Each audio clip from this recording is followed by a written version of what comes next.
House secretary വൈസിൽ ബാഫയ്ക്ക് തങ്ങൾ, vice president. മുസ്ലിം youth league സംസ്ഥാന ഭാരവാഹികളുടെ യോഗവും അതിനെ തുടർന്ന് സംസ്ഥാന പ്രവർത്തക സമിതി യോഗവും ഇന്നലെയും മിനിഞ്ഞാന്നുമായി കോഴിക്കോട് വെച്ച് നടക്കുകയുണ്ടായി. തിരഞ്ഞെടുപ്പിന് ശേഷം കൂടിച്ചേരാൻ കഴിയാത്തൊരു സാഹചര്യം ഇല്ലാത്തതുകൊണ്ട് അൺലോക്കിംഗ് പ്രോസസ്സ് നടന്ന ഉടനെ മുസ്ലിം യൂത്ത് ലീഗ് ഫിസിക്കലായി ഭാരവാഹികളുടെ യോഗവും പ്രവർത്തക സമിതിയും ചേരുകയും 2 ദിവസം നീണ്ടുനിന്ന സമഗ്രമായ ചർച്ചയിൽ പ്രത്യേകിച്ച് നിയമസഭാ തിരഞ്ഞെടുപ്പിന് ശേഷം ഉണ്ടായിട്ടുള്ള അതിൻ്റെ റിസൾട്ടും രാഷ്ട്രീയ സാഹചര്യത്തെയും വിശദമായി അവലോകനം ചെയ്യുകയുണ്ടായി. പാർട്ടി പ്രവർത്തകരുടെ വികാരങ്ങൾ ഉൾക്കൊണ്ടുകൊണ്ട് അവരുടെ നിർദ്ദേശങ്ങൾ മാനിച്ചുകൊണ്ട് ശക്തമായ രീതിയിൽ മുസ്ലിം യൂത്ത് ലീഗിന് എന്ത് ചെയ്യാൻ സാധിക്കും എന്നതിനെക്കുറിച്ച് ആലോചിക്കുകയും തീരുമാനമെടുക്കുകയും ചെയ്തിട്ടുണ്ട്. ഈ തിരഞ്ഞെടുപ്പിൽ ഉണ്ടായിട്ടുള്ള ചില പരാജയങ്ങൾ മുസ്ലിം ലീഗിനെ സംബന്ധിച്ചിടത്തോളം 2006 വമ്പിച്ച പരാജയം മുസ്ലിം ലീഗ് നേരിട്ടിരുന്നു. അതിനുശേഷം പാർട്ടി നേതൃത്വം വളരെ ശക്തമായ രീതിയിൽ പാർട്ടി പ്രവർത്തനത്തിന് നേതൃത്വം കൊടുത്തുകൊണ്ട് 2011 ഏറ്റവും നല്ല വിജയം കൈവരിച്ചുകൊണ്ട് 20 MLA-മാരും 5 മന്ത്രിമാരും ഉണ്ടായ സാഹചര്യം ഉണ്ടായിട്ടുണ്ട്. ഇപ്പോൾ താരതമ്യേന ഒരു വലിയ പരാജയം എന്ന് പറയാൻ മുസ്ലിം ലീഗിനില്ല. 3 സീറ്റുകളാണ് മുസ്ലിം ലീഗിന് നഷ്ടപ്പെട്ടത്. നഷ്ടപ്പെട്ട ഒരു സീറ്റ് നമ്മൾ തിരിച്ചെടുക്കുകയും ചെയ്തിട്ടുണ്ട്. ഇതിൻ്റെയൊക്കെ അടിസ്ഥാനത്തിൽ പരാജയപ്പെട്ട മണ്ഡലങ്ങളിൽ ഉണ്ടായ കാരണങ്ങൾ, ആ പരാജയ കാരണവും വോട്ട് നഷ്ടപ്പെട്ടതും അതെങ്ങനെയാണ് നഷ്ടപ്പെട്ടതിനെക്കുറിച്ച് വിശദമായ രീതിയിലുള്ള ചർച്ചകൾ നടക്കുകയുണ്ടായി. ആ പരാജയം ഞങ്ങൾ ഉൾക്കൊണ്ടുകൊണ്ട് തന്നെ അത് മറികടക്കാൻ ഇനിയുള്ള തിരഞ്ഞെടുപ്പുകളിൽ എങ്ങനെ സാധിക്കുമെന്നതിനെക്കുറിച്ച് ഐക്യത്തോട് കൂടിയിട്ടുള്ള ഒരു ചർച്ചയാണ് നടന്നത്. ഒരു ജനാധിപത്യ പ്രസ്ഥാനമെന്ന നിലയ്ക്ക് ജനങ്ങൾക്ക് അല്ലെങ്കിൽ പാർട്ടി പ്രവർത്തകർക്ക് പറയാനുള്ള വേദി ഒരുക്കുകയും അവരുടെ വികാരങ്ങൾ കേൾക്കുകയും അവരുടെ നിർദ്ദേശങ്ങളാണ് കൂടുതൽ ഞങ്ങൾ കേട്ടത്. എങ്ങനെയാണ് ഇനി പാർട്ടിയെ ശക്തിപ്പെടുത്താൻ സാധിക്കുക എന്നതിനെക്കുറിച്ചിട്ടുള്ള കർമ്മ പദ്ധതികൾ എന്തൊക്കെ ആവണം എന്നതിനെക്കുറിച്ചാണ് കൂടുതൽ ഞങ്ങൾ ചർച്ച ചെയ്തത്. അതുമായി ബന്ധപ്പെട്ട് 2 ദിവസം നടന്ന ഈ ഒരു ചർച്ചയിൽ ഇനി ഞങ്ങൾ ഒരുമിച്ചിരുന്നുകൊണ്ട് ചില പദ്ധതികൾ നമ്മൾ തയ്യാറാക്കും. അത് യൂത്ത് ലീഗിനെ സംബന്ധിച്ചിടത്തോളം യൂത്ത് ലീഗ് ചില കാര്യങ്ങൾ ചെയ്യാൻ ഉദ്ദേശിക്കുന്നുണ്ട്. അത് ചില നിർദ്ദേശങ്ങൾ അടുത്ത മാസം 7-8 ദിവസങ്ങളിൽ മുസ്ലിം ലീഗ് നടത്തുന്ന പ്രവർത്തക സമിതിയിൽ ഞങ്ങൾ അവതരിപ്പിക്കും. ഞങ്ങളുടെ നിർദ്ദേശങ്ങളായിട്ട് പാർട്ടിയെ എങ്ങനെ കൂടുതൽ ശക്തിപ്പെടുത്താൻ സാധിക്കും, ശാഖാ തലം വരെ എങ്ങനെ കൂടുതൽ ശാക്തീകരിക്കാൻ സാധിക്കും എന്നതിനെക്കുറിച്ചൊക്കെയുള്ള നിർദ്ദേശങ്ങൾ പാർട്ടിയെ ധരിപ്പിക്കും. അതിനുള്ള പ്രപ്പോസൽ നൽകും. മുസ്ലിം യൂത്ത് ലീഗ് കർമ്മ പദ്ധതികൾ അതിൻ്റേതായ രീതിയിൽ നമ്മെ സംബന്ധിച്ചിടത്തോളം കഴിയാവുന്ന രീതിയിലുള്ള കാര്യങ്ങളൊന്നും ചെയ്യും.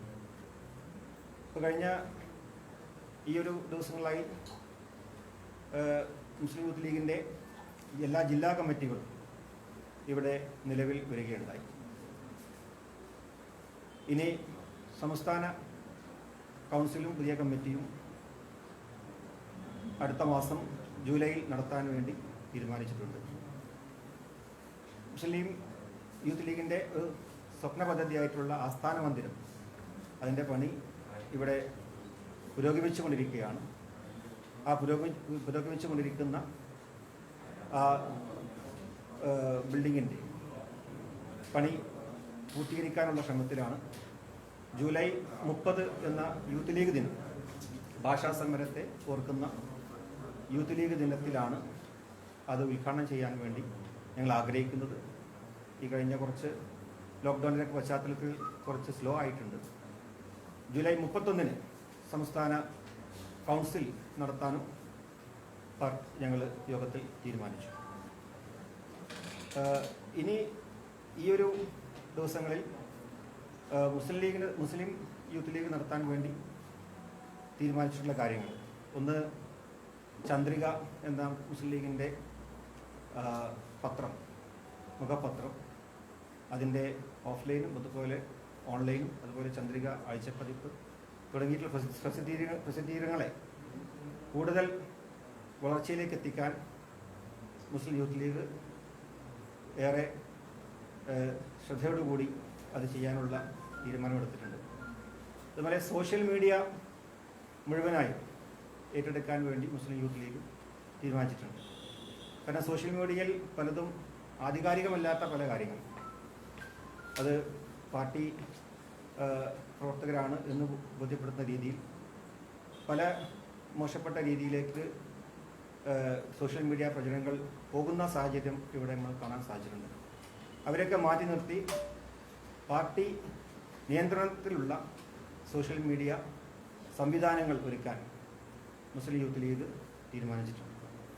അതുപോലെ തന്നെ കീഴ്ഘടകങ്ങളിൽ ശാഖാതലത്തിൽ പാർട്ടി ഐഡിയോളജി പ്രചരിപ്പിക്കുന്നതിന് വേണ്ടി പാർട്ടി ക്ലാസുകൾ, പഠന ക്ലാസുകൾ, ഗവേഷണങ്ങൾ തുടങ്ങിയ കാര്യങ്ങളൊക്കെ ചെയ്യാൻ സെൻട്രൽ യൂണിവേഴ്സിറ്റികളും മറ്റുമൊക്കെ പഠിച്ചിറങ്ങിയ ഒരുപാട് വിദ്യാർത്ഥികളുണ്ട്.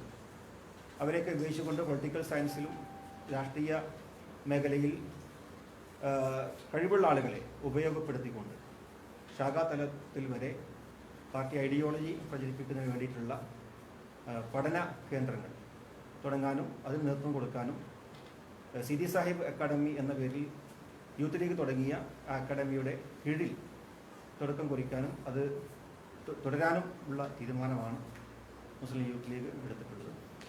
അതുപോലെ മുസ്ലിം യുവജന സംഘടനകളുമായി കൂടുതൽ ബന്ധം പുലർത്തി അവരുമായി സഹകരിച്ചുകൊണ്ട് ശാക്തീകരണ പ്രവർത്തനങ്ങൾ നടത്താനും ഞങ്ങൾ തീരുമാനിച്ചിട്ടുണ്ട്. അതുപോലെ ഈ കഴിഞ്ഞ കുറേ ദിവസങ്ങളായി നടന്നു വരുന്നത്, ഈ കോവിഡ് തുടങ്ങിയ അന്നു മുതൽ ഇന്ന് വരെയും കോവിഡ് പ്രതിരോധ മേഖലയിൽ സുദീർഘമായ സേവനം ചെയ്ത മുസ്ലിം യൂത്ത് ലീഗിൻ്റെ വളണ്ടിയർ സേനയാണ് വൈറ്റ് ഗാർഡ്. ആ വൈറ്റ് ഗാർഡ് പ്രത്യേകിച്ച് കോവിഡ് മൂലം മരണപ്പെട്ട മൃതദേഹങ്ങൾ, ആ മൃതദേഹങ്ങൾ സംരക്ഷിക്കുന്നതിന് വേണ്ടി എല്ലാ മണ്ഡലങ്ങളിലും പഞ്ചായത്തുകളിലും സജീവമായി വിളിക്കപ്പുറത്തുണ്ടായിരുന്നു. അവരൊരുപാട് ആളുകൾ അതിനുവേണ്ടി നിസ്വാർത്ഥമായി സേവനം ചെയ്ത കാര്യം ഇവിടെ അറിയിക്കുകയാണ്. ഈ കോവിഡ് പ്രതിരോധ പ്രവർത്തനത്തിൽ ഏർപ്പെട്ട 1-2 നമ്മുടെ വൈറ്റ് ഗാർഡ് അംഗങ്ങൾ കോവിഡ് ബാധിച്ചും എലിപ്പനി ബാധിച്ചൊക്കെ മരിച്ചൊരു സങ്കടവും ഞങ്ങൾക്കുണ്ട്. അപ്പോൾ ഇങ്ങനെ എല്ലാം കൊണ്ടും, അതുപോലെ തന്നെ ഈ കഴിഞ്ഞ കോവിഡ് സമയത്ത് മുഴുവൻ ഭക്ഷ്യക്കിറ്റ് വിതരണവും പച്ചക്കറി വിതരണവും അതുപോലെ തന്നെ മരുന്നെത്തിക്കുന്നതിന് വേണ്ടിയൊക്കെ സംവിധാനങ്ങൾ ഇതിലേക്ക് ഒരുക്കിയിട്ടുണ്ട്. അപ്പോൾ അതുകൊണ്ട് തന്നെ ഇതൊരു കഴിഞ്ഞ ഈ യോഗത്തിൽ നമ്മുടെ മുസ്ലിം അതുപോലെ വനിതകളിലേക്ക്, സ്ത്രീകളിലേക്ക് പാർട്ടി ഐഡിയോളജിയെ എത്തിക്കുന്നതിന് വേണ്ടി വനിതാ ലീഗും ഹരിതയുമായി സഹകരിച്ചുകൊണ്ട് ഒരു ക്യാമ്പയിൻ നടത്താനും ഞങ്ങൾ തീരുമാനിച്ചിട്ടുണ്ട്. അപ്പോൾ ആ രീതിയിലുള്ള കാര്യങ്ങളാണ് ഇവിടെ കഴിഞ്ഞ 2 ദിവസങ്ങളിലായി നടന്ന മുസ്ലിം യൂത്ത് ലീഗിൻ്റെ പ്രവർത്തക സമിതിയിൽ ഞങ്ങൾ തീരുമാനം കൈക്കൊണ്ടിട്ടുള്ളത്. ബാക്കി അതിൻ്റെ പ്രമേയങ്ങളും കാര്യങ്ങളൊക്കെ ഇവിടെ general secretary P K Firoz ഇവിടെ അവതരിപ്പിക്കും. 2-3 പ്രമേയങ്ങൾ യൂത്ത് ലീഗിൻ്റെ സംസ്ഥാന പ്രവർത്തക സമിതി യോഗം ചർച്ച ചെയ്ത് തീരുമാനമെടുത്തത് ഇവിടെ മാധ്യമങ്ങളുടെ മുമ്പാകെ അവതരിപ്പിക്കുകയാണ്. ഒന്ന്, മുസ്ലിം സ്കോളർഷിപ്പുമായി ബന്ധപ്പെട്ട് 80-20 വിഷയത്തിൽ ബഹുമാനപ്പെട്ട ഹൈക്കോടതി വിധി ഈ സമീപകാലത്ത് വരികയുണ്ടായി. ഈ വിധിക്കെതിരായി സർക്കാർ അപ്പീൽ പോകാതിരിക്കുന്നത് കടുത്ത വഞ്ചനയായിട്ടാണ് യൂത്ത് ലീഗിന്റെ സംസ്ഥാന കമ്മിറ്റി വിലയിരുത്തിയത്. ഇക്കാര്യത്തിൽ അടിയന്തരമായി അപ്പീൽ പോകാനും മുസ്ലിം സമുദായത്തിന് അർഹമായ ആനുകൂല്യങ്ങൾ ലഭ്യമാക്കാൻ സർക്കാർ നടപടി സ്വീകരിക്കണമെന്ന് ആവശ്യപ്പെടാനും യൂത്ത് ലീഗിന്റെ സംസ്ഥാന കമ്മിറ്റി തീരുമാനിച്ചിട്ടുണ്ട്. ഇപ്പോൾ തന്നെ വിവിധ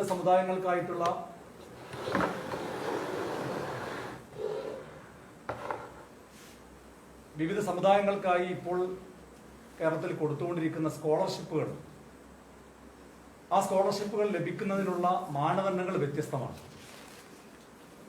ആ മാനദണ്ഡങ്ങൾ ഏകീകരിക്കണം എന്ന് യൂത്ത് ലീഗ് ആവശ്യപ്പെടുകയാണ്.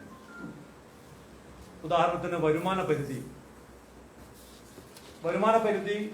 മുസ്ലിം സമുദായത്തിന് ഒരു രീതിയും അതുപോലെ തന്നെ മറ്റു സമൂഹങ്ങൾക്ക് വ്യത്യസ്തമായ രീതിയുമാണ്. അതുകൊണ്ട് മാനദണ്ഡങ്ങൾ ഏകീകരിക്കണം എന്ന് യൂത്ത് ലീഗ് ആവശ്യപ്പെടുകയാണ്. അതുപോലെ തന്നെ സ്കോളർഷിപ്പ് തുക, കേരളത്തിലെ വ്യത്യസ്ത സമുദായങ്ങൾക്ക് സ്കോളർഷിപ്പ് ലഭിക്കുന്നതിനുള്ള തുക, ഡിഗ്രി, PG അതുപോലെ പ്രൊഫഷണൽ കോഴ്സുകൾക്കുള്ള തുക ഏകീകരിക്കണം എന്നും യൂത്ത് ലീഗ് ആവശ്യപ്പെടുകയാണ്. അതുപോലെ മറ്റൊരു പ്രധാനപ്പെട്ട കാര്യം, കേരളത്തിൽ സമീപകാലത്ത് ഏറ്റവും അധികം ചർച്ച ചെയ്ത ഒരു വിഷയമാണ് BJP-യുമായി ബന്ധപ്പെട്ട കുഴൽപ്പണ ഇടപാട്. ഈ വിഷയത്തിൽ ഇന്ന് വരെ BJP-യുടെ സംസ്ഥാന പ്രസിഡന്റിനെ ചോദ്യം ചെയ്യാനോ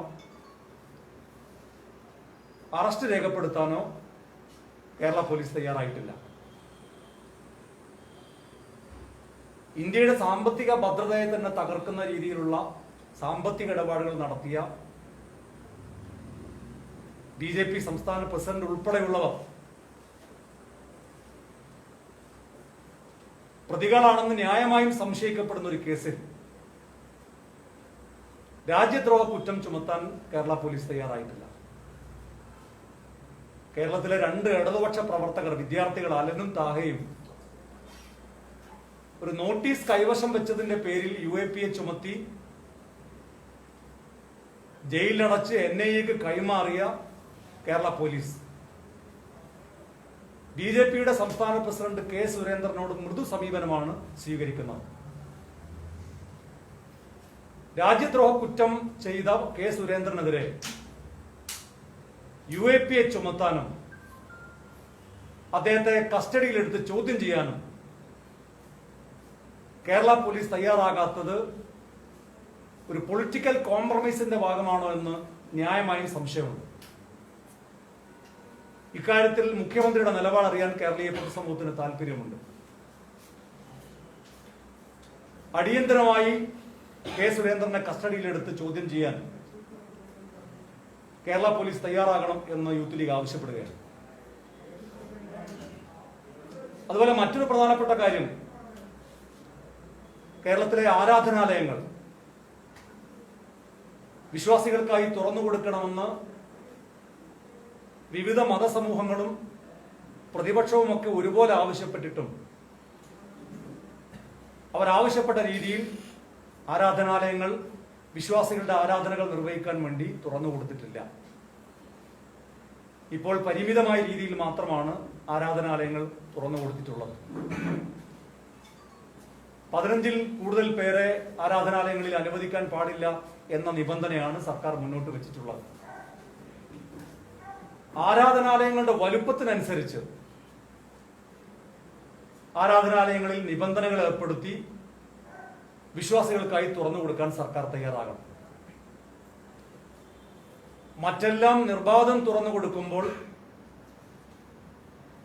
ആ പരിഗണനയിൽ, ആ പ്രയോറിറ്റിയിൽ ആരാധനാലയങ്ങൾ സർക്കാരിന് മുമ്പാകെ വരുന്നില്ല. ഇത് കമ്മ്യൂണിസ്റ്റ് പാർട്ടിയുടെ മനോഭാവത്തിന്റെ ഒരു പ്രശ്നമാണോ എന്ന് ആരെങ്കിലും പറഞ്ഞാൽ കുറ്റപ്പെടുത്താനാവില്ല. കാരണം അവരുടെ പ്രയോറിറ്റിയിൽ ഏറ്റവും ഒടുവിൽ പോലും വരുന്നതല്ല ആരാധനാലയങ്ങൾ. അതുകൊണ്ടാണ് ബിവറേജുകളും ബാറുകളും ഒക്കെ യഥേഷ്ടം തുറന്നു കൊടുക്കുകയും ഒരു പ്രോട്ടോകോളും ഇല്ലാതെ ആൾക്കൂട്ടത്തെ അടിച്ചുകൂടുകയും ചെയ്യുമ്പോൾ എല്ലാ പ്രോട്ടോകോളും പാലിച്ച് സാമൂഹിക അകലം പാലിച്ച് നിർവഹിച്ചുകൊണ്ടിരുന്ന ആരാധനകളെ മുടക്കുന്ന ഒരു സമീപനം സർക്കാരിന്റെ ഭാഗത്തുനിന്നുണ്ടായിരുന്നു. അതുകൊണ്ട് അടിയന്തരമായി ആരാധനാലയങ്ങൾ വിശ്വാസികൾക്കായി തുറന്നു കൊടുക്കാനും സൗകര്യങ്ങളനുസരിച്ച് ഓരോ ഇടങ്ങളിലും നിബന്ധനകൾ ഏർപ്പെടുത്താനും സംസ്ഥാന സർക്കാർ തയ്യാറാകണം എന്നും യൂത്ത് ലീഗ് ആവശ്യപ്പെടുകയാണ്. കമ്മിറ്റിയിൽ ചർച്ച ചെയ്ത ആക്ഷൻ പ്ലാനെ കുറിച്ച് ഇവിടെ ബഹുമാനപ്പെട്ട പ്രസിഡന്റ് സംസാരിക്കുകയുണ്ടായി. കമ്മിറ്റിയിൽ പ്രധാനമായും ചർച്ചകൾ വന്നത് ഈ പാർട്ടിയെ ശക്തിപ്പെടുത്തുന്നതിനുള്ള നിർദ്ദേശങ്ങളും പ്രപ്പോസലുകളുമാണ്. അതൊരു ആക്ഷൻ പ്ലാൻ ആക്കി സംസ്ഥാന പ്രവർത്തക സമിതിയിൽ അവതരിപ്പിച്ച് പാർട്ടിയുടെ അനുവാദം വാങ്ങി പാർട്ടി നടപ്പിലാക്കേണ്ട കാര്യങ്ങൾ പാർട്ടിയും പാർട്ടിയുടെ ഏറ്റവും പ്രധാനപ്പെട്ട പോഷക ഘടകം എന്ന നിലക്ക് യൂത്ത് ലീഗ് നിർവഹിക്കേണ്ടത് യൂത്ത് ലീഗും സമയബന്ധിതമായി നിർവഹിച്ച് മുന്നോട്ട് പോവുക എന്നതാണ് ഞങ്ങളുടെ മുമ്പിലുള്ള പ്രധാനപ്പെട്ട അജണ്ട. ഒരു തെരഞ്ഞെടുപ്പിൽ ഏതാനും സീറ്റുകൾ നഷ്ടപ്പെട്ടു എന്ന് കരുതി മുസ്ലിം ലീഗ് പാർട്ടിയെയും നേതാക്കളെയും കോർണർ ചെയ്ത് പാർട്ടിയെ ഇല്ലാതാക്കി കളയാം എന്ന് പാർട്ടിയുടെ ശത്രുക്കൾ വിചാരിക്കുന്നുണ്ടെങ്കിൽ അത് വ്യാമോഹം മാത്രമാണ്. ഇന്നലെ പ്രവർത്തക സമിതിയുമായി ബന്ധപ്പെട്ടും ഭാരവാഹികളുടെ യോഗവുമായി ബന്ധപ്പെട്ടുമൊക്കെ ചില വാർത്തകൾ മാധ്യമങ്ങളിൽ കാണാനിടയായി. അടിസ്ഥാനരഹിതമായ വാർത്തകളാണ് മാധ്യമങ്ങളിൽ വന്നിട്ടുള്ളത്. ഏതെങ്കിലും നേതാക്കളെ ഒറ്റപ്പെടുത്താനോ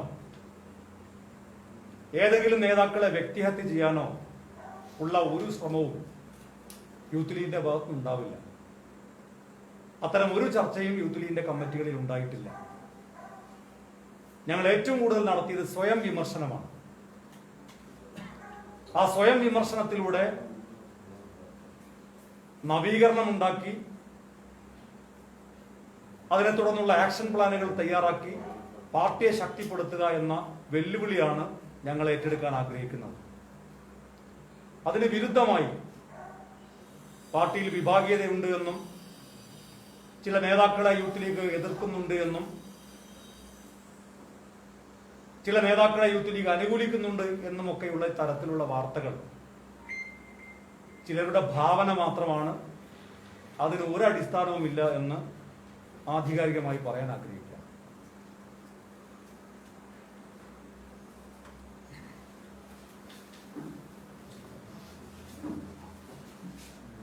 ഈ 3 സീറ്റുകൾ നഷ്ടപ്പെട്ടെന്ന് പറഞ്ഞല്ലോ. ഈ സീറ്റ് നഷ്ടപ്പെടാനായ സാഹചര്യം എന്താണ്? പൊതുവെ ഉണ്ടായിരുന്നത് വിരുദ്ധ വികാരമാണോ, അതല്ല എന്തെങ്കിലും തരത്തിലുള്ള UDF കോൺഗ്രസിന്റെ ഭാഗത്തു നിന്നൊക്കെ ഉണ്ടായിട്ടുള്ള എന്തെങ്കിലും ഏകോപനമില്ലായ്മയാണോ UDF ലീഗിന് ഈ സീറ്റ് നഷ്ടപ്പെടാൻ കാരണമായി? പല കാരണങ്ങളാണ്. പല മണ്ഡലങ്ങളിൽ പല കാരണങ്ങളുണ്ട്, പൊതുവായ കാരണങ്ങളുണ്ട്. അതിനകത്ത് ഏറ്റവും പ്രധാനപ്പെട്ടത് പാർട്ടി ഘടകങ്ങളുടെ ഒരു ശാക്തീകരണമില്ലായ്മ, അതല്ലെങ്കിൽ ഏറ്റവും താഴെത്തട്ടിൽ ബൂത്ത് തലം മുതൽ സംസ്ഥാന തലം വരെയുള്ള മെഷീനറിയുടെ ഒരു പ്രവർത്തനക്ഷമതയില്ലായ്മ, അങ്ങനെ പല കാരണങ്ങളുണ്ട്. അതുപോലെ ചില മണ്ഡലങ്ങളിൽ BJPയുടെ വോട്ട് വാങ്ങിയതുണ്ട്, SDP-യുമായി സഖ്യമുണ്ടാക്കിയതുണ്ട്. ഇപ്പൊ കഴിഞ്ഞ പാർലമെന്റ് തെരഞ്ഞെടുപ്പുമായി താരതമ്യം ചെയ്യുമ്പോൾ ചില മണ്ഡലങ്ങളിൽ UDF-ന് ലഭിച്ച വോട്ടിൽ വലിയ കുറവുണ്ടായിട്ടില്ല എങ്കിൽ പോലും ഇടതുപക്ഷത്തിന് വോട്ട് കൂടാനുണ്ടായ സാഹചര്യം BJP-യുടെയും SDP-യുടെയും വ്യത്യസ്ത പാർട്ടികളുടെ വോട്ടുകൾ ഒരേ പട്ടികയിലേക്ക് ശേഖരിക്കുക വഴിയാണ് ചിലയിടങ്ങളിൽ വിജയമുണ്ടായത്. അങ്ങനെ ഓരോ മണ്ഡലങ്ങളിൽ ഓരോ കാരണങ്ങൾ ഇപ്പോൾ ഞങ്ങൾ ചർച്ചയിലൂടെ ഉയർന്നു വന്നിട്ടുണ്ട്. ഇത് സംബന്ധിച്ച് കൃത്യമായൊരു പഠനം നടത്താൻ വേണ്ടി റിസർച്ച് വിദ്യാർത്ഥികളെ ഉപയോഗപ്പെടുത്തിക്കൊണ്ടുള്ള ഒരു പഠനം നടത്താൻ വേണ്ടി യൂത്ത് ലീഗ് തീരുമാനിച്ചിട്ടുണ്ട്. ഈ സംഘടനയുടെ സംഘടനാപരമായി താഴെത്തട്ടിൽ പ്രവർത്തനക്ഷമം ഉണ്ടായില്ല എന്ന് പറയുന്നത് മുസ്ലിം ലീഗിന്റെ സംഘടനയാണോ അല്ലെങ്കിൽ UDF-ന്റെ സംഘടനയാണോ? അല്ല, ഞങ്ങള് കോൺഗ്രസിന്റെ സംഘടനാ ദൗർബല്യത്തെ കുറിച്ച് ചർച്ച ചെയ്യുന്നതിൽ അർത്ഥമില്ല. ഞങ്ങൾ ചർച്ച ചെയ്യുന്നത് ഞങ്ങളുടെ പാർട്ടിയെ കുറിച്ചാണ്. യൂത്ത് ലീഗിന്റെ യോഗം ചേർന്ന് കോൺഗ്രസിനെ കുറിച്ചും കോൺഗ്രസിന്റെ യോഗം ചേർന്ന് ലീഗിനെ കുറിച്ചും ചർച്ച ചെയ്യുന്നതിൽ അർത്ഥമില്ല. ഞങ്ങളുടെ പാർട്ടിയിലെ പോരായ്മകളെ കുറിച്ചാണ് ചർച്ച ചെയ്തത്. ആ പോരായ്മകൾ പരിഹരിക്കാനുള്ള പ്രവർത്തനങ്ങളാണ് ആക്ഷൻ പ്ലാനായി ഞങ്ങൾ തയ്യാറാക്കിയിട്ടുള്ളത്. ആ ആക്ഷൻ പ്ലാനുകൾ തയ്യാറാക്കി അതുമായി മുന്നോട്ട് പോകുക എന്നുള്ളതാണ് ഞങ്ങളുടെ മുമ്പിലെ പ്രധാനപ്പെട്ട അജണ്ട. അതിൽ പല പോരായ്മകളുണ്ട്. എല്ലാ കാര്യങ്ങളും ഇവിടെ മാധ്യമങ്ങളുടെ മുമ്പാകെ ചർച്ച ചെയ്യേണ്ട കാര്യങ്ങളല്ല. ഞങ്ങൾ പാർട്ടി കമ്മിറ്റികളിൽ ചർച്ച ചെയ്യും, പാർട്ടി ഘടകങ്ങളിൽ ചർച്ച ചെയ്യും. അങ്ങനെ ഒരു നവീകരണം ഉണ്ടാക്കി പരിഷ്കരണങ്ങൾ ഏർപ്പെടുത്തി പരിഷ്കാരങ്ങൾ കൊണ്ടുവന്ന് പാർട്ടിയെ ശാക്തീകരിക്കുക എന്നുള്ളതാണ് ഞങ്ങൾ ചെയ്യാൻ ഉദ്ദേശിക്കുന്നത്. അനാവശ്യമായ ഉപതെരഞ്ഞെടുപ്പ് ഒഴിവാക്കണമെന്നുള്ള ഒരു അഭിപ്രായം നേരത്തെ പാർട്ടിക്കുണ്ടായിരുന്നു. ആ ഒരു നേരത്തെ ഉണ്ടായിരുന്നു എന്നാരാ പറഞ്ഞത്? പൊതു ഒരു സംസാരം ഉണ്ടായിരുന്നു. പല ഉപതെരഞ്ഞെടുപ്പുകളും അനാവശ്യമാകുന്നു എന്നുള്ളത് പാർട്ടി മൊത്തത്തിൽ പ്രവർത്തകർക്കിടയിൽ പോലും ചില അങ്ങനെ അഭിപ്രായമൊന്നും ഉണ്ടായിട്ടില്ല. മാത്രമല്ല, ഉപതെരഞ്ഞെടുപ്പിന്റെ ഏതെങ്കിലും നിരക്കുള്ള ഒരു ബുദ്ധിമുട്ട് ചിലർ സൂചിപ്പിച്ചത് അതിന്റെ സാമ്പത്തിക ചെലവിനെ കുറിച്ച് മറ്റുമൊക്കെ പറഞ്ഞിട്ടാണ്. പക്ഷെ അത്തരം ഘടകങ്ങളൊന്നും ഉണ്ടായിട്ടില്ല. കാരണം നിയമസഭാ തെരഞ്ഞെടുപ്പിനോട് ഒരുമിച്ചാണ് നടത്തിയത്. ഈ തെരഞ്ഞെടുപ്പിൽ പരാജയപ്പെടാനുണ്ടായ കാരണം, അല്ലെങ്കിൽ ചില മണ്ഡലങ്ങളിൽ തോൽക്കാൻ കാരണം, UDF അധികാരത്തിൽ വരാൻ കാരണം ഒരു ഉപതെരഞ്ഞെടുപ്പ് ഉണ്ടായതുകൊണ്ടാണ് എന്ന വിശ്വാസം ഞങ്ങൾക്കില്ല. ഒരുപാട് കാരണങ്ങളുണ്ട്. ആ കാരണങ്ങൾ ഞങ്ങൾ കൃത്യമായി വിലയിരുത്തിയിട്ടുണ്ട്. അതിന് പരിഹാരങ്ങൾ ഉണ്ടാക്കാൻ കഴിയുന്ന കാരണങ്ങൾ മാത്രമേ ഉള്ളൂ. ഇത് താൽക്കാലികമാണ്.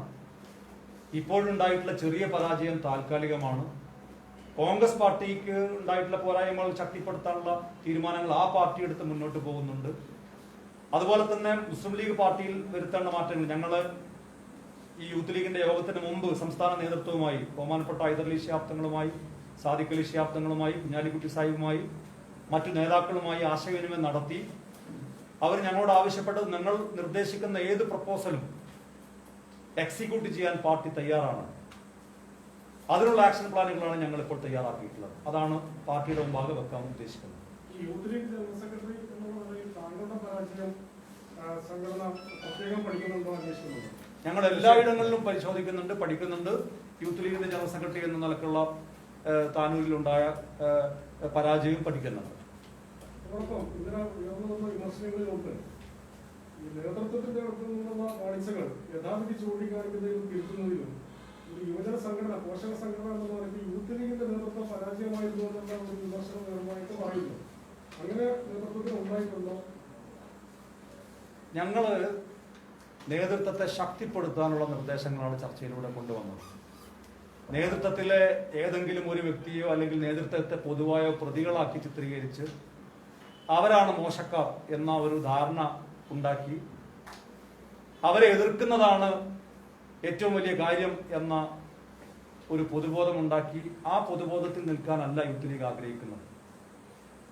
ഞാൻ നേരത്തെ സൂചിപ്പിച്ചു, ഞങ്ങൾ ഏറ്റവും വലിയ വിമർശനം നടത്തിയത് സ്വയം വിമർശനമാണ്. ആ സ്വയം വിമർശനത്തിൽ പല കാരണങ്ങളും പല കാര്യങ്ങളും ചർച്ചയിലൂടെ വന്നിട്ടുണ്ട്. അതെല്ലാം തിരുത്തി മുന്നോട്ട് പോകും. അല്ലാതെ ഏതെങ്കിലും നേതാവിനെ അല്ലെങ്കിൽ ഏതെങ്കിലും നേതൃത്വത്തെ പ്രതികളാക്കാനുള്ള ശ്രമവും ചർച്ചയും ഒന്നും യൂത്ത് ലീഗിന്റെ യോഗത്തിൽ ഉണ്ടായിട്ടില്ല. ഫേസ്ബുക്ക് പോസ്റ്റ് ഇട്ടിട്ടുണ്ട് കുറച്ച് സമയം വളർന്നു വരുന്ന തലമുറ വിമർശനം ഉന്നയിക്കാൻ സന്നദ്ധരാകുന്നു. അവർക്ക് അതിനൊരു പ്രാപ്തിയുണ്ട്. ലീഗ് നേതൃത്വത്തെ വിമർശിക്കാൻ യൂത്ത് ലീഗിന്റെ വിമർശനങ്ങൾക്ക് പറ്റുന്നു എന്നത് സന്തോഷമാണ്. എന്നെയും വിമർശിച്ചു എന്ന് കേൾക്കുന്നു. അതിന്റെ ആധികാരികത പഠിക്കും എന്ന് ഒരു തരത്തിലുള്ള വിമർശനം നടന്നിട്ടില്ല എന്ന് നിങ്ങൾക്ക് പറയുമ്പോൾ സ്വാഭാവികമായിട്ടും മുസ്ലിം ലീഗിന്റെ സംസ്ഥാന സെക്രട്ടറി കൂടിയാണ് കേൾക്കുന്നത്. എന്തെങ്കിലും വിവരമില്ലാതെ തനിക്കെതിരെ ഉണ്ടായ വിമർശനങ്ങളെ സ്വാഗതം ചെയ്യുന്നു. അദ്ദേഹം എന്താ പറഞ്ഞതെന്ന് അറിയില്ല. അദ്ദേഹത്തിന്റെ ഫേസ്ബുക്ക് പോസ്റ്റ് കണ്ടില്ല. ജനാധിപത്യ പാർട്ടി ആകുമ്പോൾ വിമർശനങ്ങൾ ഉണ്ടാവും. വിമർശനങ്ങൾ അത് ആ പാർട്ടി ഫോറത്തിൽ പറയാനുള്ള അവസരമാണ് കൊടുത്തിട്ടുള്ളത്. അതിൽ ഒരുപാട് അഭിപ്രായങ്ങൾ വന്നിട്ടുണ്ടാവും. ആ അഭിപ്രായങ്ങൾ നമ്മൾ ഉൾക്കൊള്ളും. അത് ചിലപ്പം ഒരുപാട് ആളുകളെ ചിലപ്പം ഒരു രീതിയിലുള്ള വിമർശനം നടത്തും. അവിടെ അഭിപ്രായ വ്യത്യാസങ്ങളുണ്ടാവും. അതൊക്കെ പാർട്ടി ഫോറത്തിൽ നമ്മൾ കേൾക്കും. അത് നേതൃത്വവും വായിക്കും. നേതൃത്വം ഇങ്ങനെ ഇപ്പോൾ ഇന്നലെ സാദിഖ് അലി ശിഹാബ് തങ്ങൾ ആ യോഗത്തിൽ വന്നിരുന്നു. അദ്ദേഹത്തിൻ്റെ മുമ്പിൽ വെച്ചുകൊണ്ടാണ് എല്ലാ അഭിപ്രായങ്ങളും പറഞ്ഞിട്ടുള്ളത്. അപ്പോൾ അവരുടെ വികാരം നമ്മൾ ഉൾക്കൊണ്ട് തന്നെ ഇപ്പോൾ നേതൃത്വം ഇനിയും യൂത്ത് ലീഗിൻ്റെയും അതുപോലെ തന്നെ മറ്റ് വിദ്യാർത്ഥി സംഘടനകളുടെയും ഒക്കെ അഭിപ്രായങ്ങൾ കേൾക്കാൻ തയ്യാറാണ്. അവരുടെ വിമർശനങ്ങൾ കേൾക്കാൻ തയ്യാറാണ്. അതൊരു ആരോഗ്യപരമായ വിമർശനം എന്ന നിലക്ക് അത് ഉൾക്കൊള്ളാൻ ഉള്ള വിശാല മനസ്കത ലീഗിനുണ്ട് എന്നുള്ളത്. സാധിക്കുന്ന സാഹചര്യത്തിൽ തന്നെ നേതൃത്വത്തിന്റെ വീഴ്ചകൾ ചൂണ്ടിക്കാണിക്കപ്പെട്ടിട്ടുണ്ട്. ഇപ്പോഴും നിങ്ങൾ നേതൃത്വത്തിന് വീഴ്ച പറ്റിയിട്ടില്ല എന്ന് പറയുമ്പോൾ നേരത്തെ പ്രവർത്തകർ ചൂണ്ടിക്കാണിച്ച അല്ലെങ്കിൽ അങ്ങനെ ചൂണ്ടിക്കാണിച്ച അതേ സ്റ്റാൻഡിൽ തന്നെയല്ലേ യൂത്ത് ലീഗ് ഇപ്പോഴും നിൽക്കുന്നത്. എന്തുകൊണ്ട് നിങ്ങൾ ധീരമായിട്ട് പറയാൻ തയ്യാറാകുന്നില്ല? നേതൃത്വത്തിന് ഒരു പ്രത്യേക വ്യക്തിയെ കോർണർ ചെയ്യണമെന്നല്ല പറയുന്നത്. മുസ്ലിം ലീഗിന്റെ നേതൃത്വത്തിന്റെ സംഘടനയുടെ ശാക്തീകരണവും പിന്നെ ദൗർബല്യങ്ങൾ ഒഴിവാക്കുന്നതിനുള്ള നടപടികൾ സ്വീകരിക്കുന്നതിൽ വീഴ്ച പറ്റിയെന്നുള്ളത് പറയാൻ ഇപ്പോഴും യൂത്ത് ലീഗിന്റെ നേതൃത്വം എന്തുകൊണ്ട് അടച്ചു നിൽക്കുന്നു? നേതൃത്വത്തെ വിമർശിക്കുന്നതാണ് ധീരത എന്ന് നിങ്ങളോട് ആരാ പറഞ്ഞത്? ഞങ്ങള് ഏതെങ്കിലും നേതൃത്വത്തെയോ നേതാവിനെയോ വിമർശിച്ച് ധീരന്മാരാവാനുള്ള ശ്രമമല്ല നടത്തുന്നത്. ആ കെണിയിലല്ല ഞങ്ങളിപ്പോൾ, ആ അജണ്ടയിലല്ല ഞങ്ങളിപ്പോൾ നിൽക്കുന്നത്. പൊതുവായി പാർട്ടിയിൽ കുറെ പരിഷ്കാരങ്ങൾ കൊണ്ടുവരേണ്ടതുണ്ട്. ഉദാഹരണം പറഞ്ഞാൽ ചന്ദ്രിക പത്രം, അത് ജനങ്ങളുമായുള്ള ആശയ സംവേദനത്തിന് ഉപയോഗപ്പെടുത്തുന്ന ഒരു മാധ്യമമാണ്. അത് ശക്തിപ്പെടുത്തേണ്ടതുണ്ട്. പാർട്ടിയുടെ ഘടകങ്ങൾ കൂടുതൽ സജീവമായി പ്രവർത്തിക്കേണ്ടതുണ്ട്. പാർട്ടിയുടെ ഐഡിയോളജി എല്ലാവരിലേക്കും എത്തിക്കുന്ന കാര്യത്തിൽ ഞങ്ങൾ പരാജയപ്പെട്ടിട്ടുണ്ട്. പാർട്ടിക്കെതിരെയുള്ള വിമർശനങ്ങളിൽ കൃത്യമായ പ്രതിരോധം സോഷ്യൽ മീഡിയ വഴി അടക്കമുള്ള പ്ലാറ്റ്ഫോമുകളിൽ ഏർപ്പെടുത്തുന്നതിൽ ഞങ്ങൾക്ക് പരാജയം ഉണ്ടായിട്ടുണ്ട്. ഇടതുപക്ഷത്തിന്റെ പോരായ്മകൾ, അവരുടെ അഴിമതി, അവരുടെ വീഴ്ചകൾ കമ്മ്യൂണിക്കേറ്റ് ചെയ്യുന്ന കാര്യത്തിൽ ഞങ്ങൾ പരാജയപ്പെട്ടിട്ടുണ്ട്. ഈ വിവിധ സമുദായങ്ങളെ തമ്മിലടിപ്പിച്ച് ക്രിസ്ത്യൻ മുസ്ലിം വിഭാഗങ്ങൾക്കിടയിൽ തന്നെ വലിയ വിഭാഗീയത ഉണ്ടാക്കാനുള്ള ഒരു കൗശലം CPM ഏർപ്പെടുത്തിയിരുന്നു. അതിനെ ഏത് രീതിയിൽ പ്രതിരോധിക്കണമെന്ന കാര്യത്തിൽ ഒരു സ്ട്രാറ്റജി എടുക്കുന്നതിൽ ഞങ്ങൾക്ക് വീഴ്ച ഉണ്ടായിട്ടുണ്ട്. അങ്ങനെ പല കാര്യങ്ങളുണ്ട്. ചില മണ്ഡലങ്ങളിൽ ഒരേപോലെ SDPയുടെയും BJPയുടെയും വോട്ട് വാങ്ങുന്നതിൽ ഇടതുപക്ഷം വിജയിക്കുമ്പോൾ അത് ജനങ്ങളുടെ മുമ്പിൽ അവതരിപ്പിച്ച് BJPയെയും SDPയെയും കൂട്ടുപിടിച്ച് ജയമുണ്ടാക്കുന്നു എന്ന് പറഞ്ഞ് മറ്റു വോട്ടുകൾ സമാഹരിക്കുന്നതിൽ പരാജയം ഉണ്ടായിട്ടുണ്ട്. അങ്ങനെ ഓരോ കാരണങ്ങളാണ്. അതല്ലാതെ നേതൃത്വം അവരെ കുറ്റപ്പെടുത്തുക, അതാണ് ട്രെൻഡ്, എന്നാൽ യൂത്ത് ലീഗും അതനുസരിച്ച് നിൽക്കാം എന്ന രീതിയിൽ ആർക്കെങ്കിലും അജണ്ട ഉണ്ടെങ്കിൽ അതിനനുസരിച്ച് തൽക്കാലം നിന്ന് തരാൻ നിവൃത്തിയില്ല. ആ നേതൃത്വത്തെ, ഞങ്ങളുടെ പാർട്ടിയുടെ നേതൃത്വത്തിൽ ഞങ്ങൾക്ക് വിശ്വാസമുണ്ട്. ആ വിശ്വാസം മുൻനിർത്തി തന്നെ മുന്നോട്ട് പോകും. ഇപ്പോഴുള്ള നേതൃത്വത്തിൽ ഞങ്ങൾക്ക് ഒരവിശ്വാസവും ഇല്ല.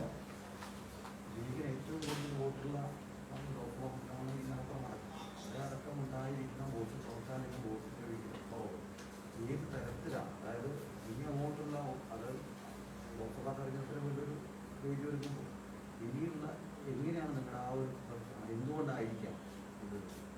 അതാണ് ഞാൻ പറഞ്ഞത്. ഞങ്ങൾക്ക് കൃത്യമായ വിലയിരുത്തലുകളുണ്ട്. ആ വിലയിരുത്തലുകൾ പാർട്ടി ഫോറങ്ങളിൽ ചർച്ച ചെയ്യേണ്ടതാണ്. പാർട്ടി ഫോറങ്ങളിലാണ് അതിന്റെ പരിഹാരങ്ങൾ ഉണ്ടാക്കേണ്ടത്.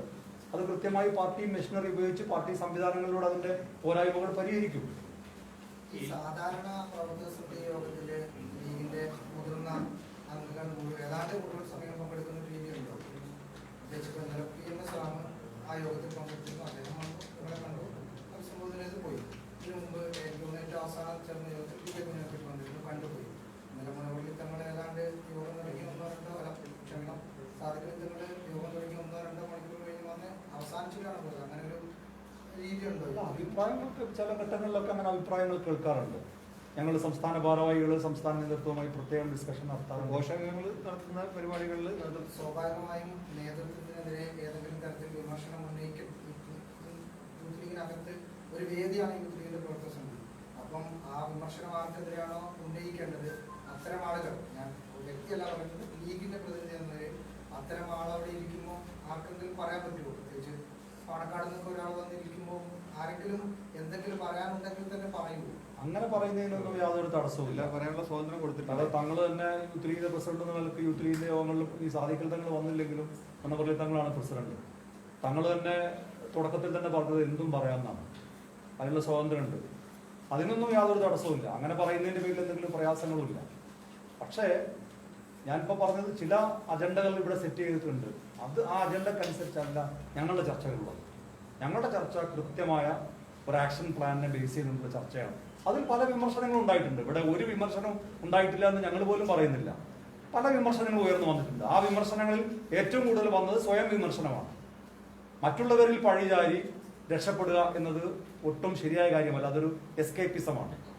അതുകൊണ്ട് പല വിമർശനങ്ങളും ഉണ്ടായിട്ടുണ്ട്. ആ വിമർശനങ്ങളിൽ സ്വയം വിമർശനമാണ് ഏറ്റവും കൂടുതൽ ഉണ്ടായിട്ടുള്ളത്. ആ ആത്മവിമർശനത്തിൽ ഊന്നി നിന്നുകൊണ്ടുള്ള കർമ്മ പദ്ധതികളാണ് ഞങ്ങൾ തയ്യാറാക്കിയിട്ടുള്ളത്. നേരത്തെ SDPയെ പരാമർശിച്ചു. SDPയെ BJPയെ ഒരുമിച്ച് വോട്ട് വാങ്ങിച്ചു. ഇതേ ശ്രേണിയിൽ വരുന്നതാണ് മനസ്സിലായില്ല.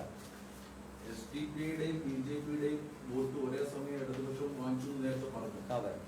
ജമാഅത്തെ ഇസ്ലാമിയുടെ പിന്നെ സ്റ്റാൻഡിനെ കുറിച്ച് യൂത്ത് ലീഗിന്റെ ഒരു സ്റ്റേറ്റ്മെന്റ് എന്താണ് അതിന്റെ അഭിപ്രായം? തുറന്നു നിന്ന് ഇവരെ പറഞ്ഞതായിട്ട് എവിടെയും കണ്ടിട്ടില്ല. എന്താ നിങ്ങൾ ഉദ്ദേശിച്ചതെന്നുള്ള അത് വ്യക്തമായിട്ട് പറയും. ഒരേ ശ്രേണി എന്ന് പറഞ്ഞാൽ BJPയും SDPയും ഒരേ ശ്രേണിയിൽ പെടുന്നതാണോ? തന്നെയാണോ ജമാഅത്തെ ഇസ്ലാമിയെ പരിഗണിക്കുന്നത്? എങ്ങനെ? SDPയെ പരിഗണിക്കുന്ന പോലെ തന്നെയാണോ ജമാഅത്തെ ഇസ്ലാമിയെ പരിഗണിക്കുന്നത്? അല്ല, അല്ല, അല്ല.